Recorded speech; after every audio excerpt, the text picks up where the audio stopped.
Hi friends. So அங்கேருந்து எங்கள் trip இன்னும் முடியல. ஸோ இங்கேருந்து திருப்பூர் போகலான்னு சொல்லிட்டு ஒரு லாங் டிரைவ், இன்னொரு லாங் டிரைவுக்கு நாங்கள் ரெடி பண்ணிட்டோம். ரெடி பண்ணிட்டு கரெக்டாக எல்லாம் பேக் பண்ணிட்டு எல்லாமே நாங்கள் இப்போ பைக்கில் போயிட்டு இருக்கோம். நீங்கள் பார்த்தீங்கன்னா தெரியும், இங்கேருந்து கோயம்புத்தூர் தாண்டி போயிட்டு இருந்தோம். கோயம்புத்தூர்லேருந்து திருப்பூருக்கு போயிட்டு இருக்கோம். கிட்டத்தட்ட ஒரு 47, 50, 60 கிலோமீட்டர் நினைக்கிறேன். 60 கிலோமீட்டர் அப்ராக்சிமேட்டாக இருந்துச்சு.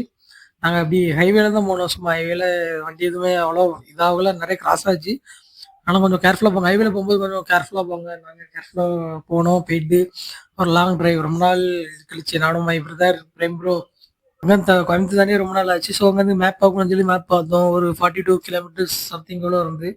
ஸோ அங்கேருந்து நாங்கள் மேப் பார்த்து போயிட்டு அதுக்கப்புறம் கிளம்புனோம். கொஞ்சம் நின்றுட்டு வைக்கிற கிளம்புனோம். ஏன்னா எப்பவும் ரொம்ப ட்ராவல் பண்ண முடியாது, பைக்கில் ரொம்ப நேரம் உட்காந்து போக முடியாதுல்ல.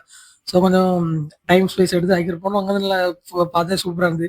ஏன்னா திருப்பூர் போனவங்க மறக்காம கமெண்ட்ஸில் கமெண்ட் பண்ணாங்க. ஃபைனலாக நாங்கள் திருப்பூர் வந்துட்டோம். வந்துட்டு திருப்பூரில் எங்கள் அக்கா வீட்டுக்கு போயிட்டோம். அப்கமிங் வீடியோஸ் நிறையா வரும். ஸோ ஃபாலோ பண்ணாதவங்க ஃபாலோ பண்ணிக்கோங்க.